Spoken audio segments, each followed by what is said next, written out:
എന്തൊരു നാറ്റം. പോണ വഴിക്ക് ഒന്ന് കുളിച്ചിട്ട് പോ. അമ്മ ഒന്നോണ്ട, ഇല്ലെങ്കിൽ ഞാൻ ആ സ്ത്രീയോട് നല്ലപോലെ നാല് പറഞ്ഞു. അയ്യോ അതേതായാലും നന്നായി. ഇല്ലെങ്കിലേ ആ മീൻ മുഴുവൻ തലേ കമഴ്ത്തിയേനെ.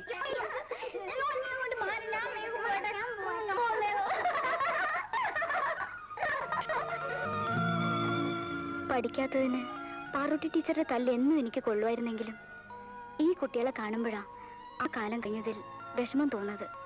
അല്ലേ തട്ടാക്കുട്ടി? ശരിയാ, കുട്ടികളായിരിക്കുമ്പോ തോന്നും വേഗം വലുതാവണമെന്ന്. ഇപ്പൊ തോന്നുന്നു വേണ്ടായിരുന്നു. തട്ടാക്കുട്ടി മിടുക്കനായിരുന്നു, ഞാനൊരു മണ്ടിയും. തട്ടാക്കുട്ടി പഠിത്തം നിർത്തണ്ടായിരുന്നു.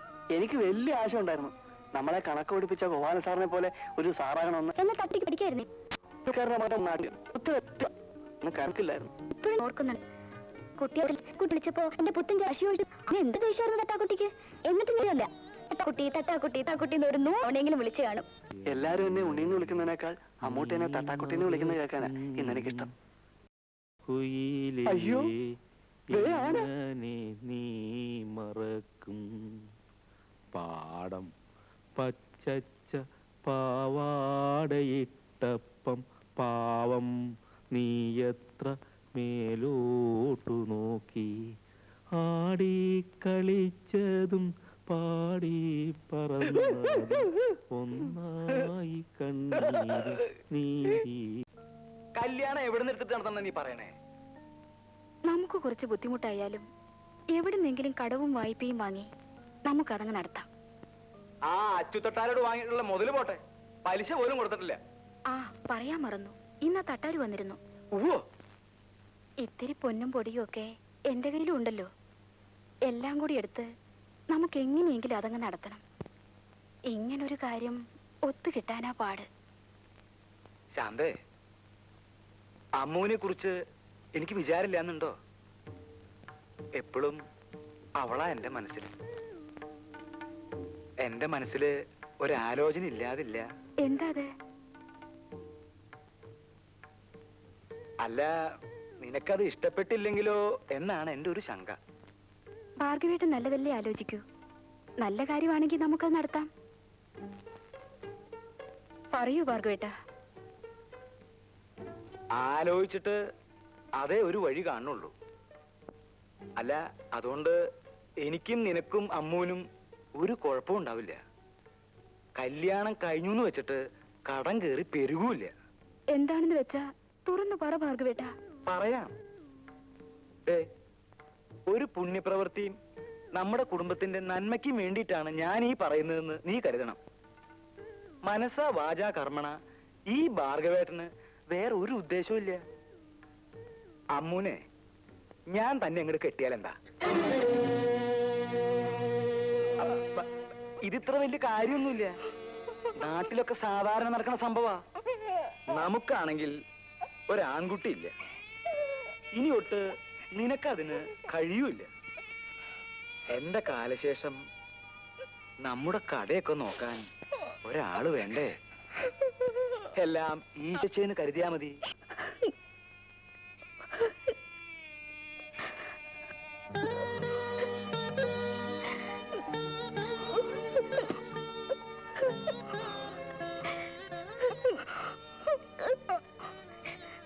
പൊന്നും പുടവയും തന്ന് നിന്നെ കെട്ടിച്ചയക്കാൻ ഈ ചേച്ചിക്കാവില്ല കുട്ടി.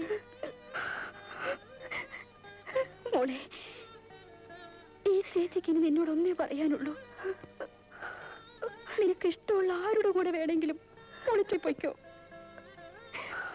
മനസ്സും ശരീരവും മരവിച്ച് ഈ ചേച്ചിക്ക് എത്രയേ ചെയ്യാൻ കഴിയൂ.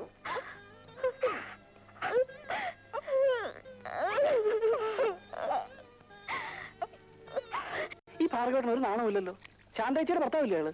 അതിനെന്താ, ഒന്നുകൂടെ കെട്ടിയാൽ എന്താന്ന് അയാളുടെ ചോദ്യം. കൊള്ളാമല്ലോ അയാളുടെ പൂതി. നാട്ടിൽ നടപ്പുള്ളതല്ലേന്ന് അയാൾ പറയുന്നത്. നാട്ടു നടപ്പ് കൊല്ലും ഞാനയാളെ. എന്റെ അമ്മൂട്ടിയെ ഞാനല്ലാതെ മറ്റാര് കെട്ടിയാലും അവനെ കൊല്ലും ഞാൻ. നേരം മങ്ങിയ നേരത്തക്കര മാനത്തെത്തുവതാരാ? എന്താ എന്താ പിള്ള ചേട്ടാ, വിശേഷം വല്ലതും ഉണ്ടോ? നിനക്ക് നേരിട്ട് അളവെടുത്താലേ തയ്യൽ വരത്തുള്ളോ? അങ്ങനെയൊന്നുമില്ല. ഇപ്പൊ ബ്ലൗസ് കൊണ്ടുവന്നാല് ആ ബ്ലൗസ് വെച്ച് അളവെടുക്കാം. പിന്നെ സ്വന്തക്കാരാവുമ്പോ കറക്റ്റായിട്ട് ഫിറ്റായിട്ട് അല്ല നന്നാവാൻ വേണ്ടി. നീ ഇവിടെ കുറെ നന്നാക്കുന്ന ലക്ഷ്യമുണ്ടോ? അടിച്ചു. അയ്യോ, എന്നെ തല്ലല്ലേ. ഭാര്യ യൂട്രസ് ഒരു അത്യാവശ്യത്തിന് വേണ്ടി മാറ്റി വെച്ചിരിക്ക. തല്ലിയ കേടുപറ്റേ. നിന്റെ തിരിച്ചുള്ള തുറന്ന മണി കൊണ്ടോ. അവന്റെ ഒരു അളവെടുപ്പ്.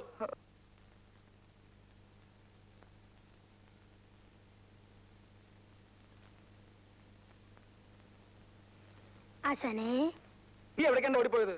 അതെ, ഞാൻ ഇവരെ വിളിച്ചോണ്ടരാനാ. എന്തിനാ? എന്റെ ശവം പൊക്കിക്കൊണ്ടുപോവാനാ? മനുഷ്യന് സമാധാനമായിട്ട് ഒരു സ്ഥാപനം നടത്തിക്കൊണ്ടുപോകാൻ പറ്റില്ല എന്ന് വെച്ചാല് ഞാൻ ഇത് പൂട്ടി വല്ല ബോംബെക്ക് പോകാൻ പോവാ. ഒരു അളവെടുത്തതിന് ഇത്ര വലിയ പ്രശ്ന.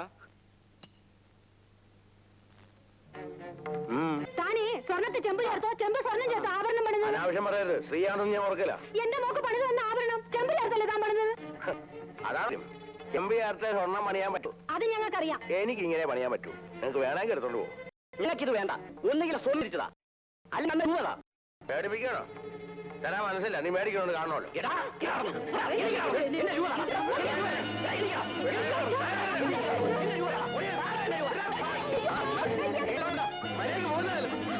ഒന്നും തിരിച്ചു മേടിച്ചില്ലെങ്കിൽ എന്റെ പേര് ദാമോദരനല്ല. അന്നേരം കാണാം. ഞാനെന്തോ ആദ്യം ചെയ്യുന്ന പോലെ കയറി വന്നിരിക്കുന്നു. 32 വർഷമായി ഈ പണി ഉറങ്ങിയിട്ട്. ഇതുവരെ ഒരുത്തരും കയറി വന്നിട്ടില്ല ചോദിക്കാൻ.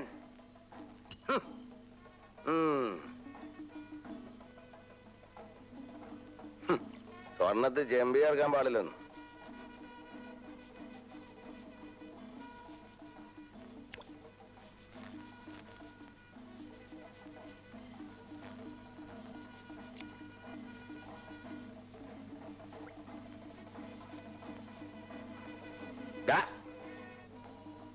കുളിച്ച് പൗഡർ ഇട്ട് എങ്ങോട്ടേക്കാ?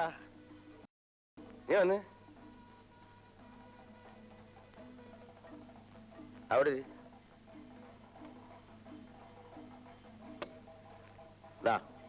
പിടിച്ചേ.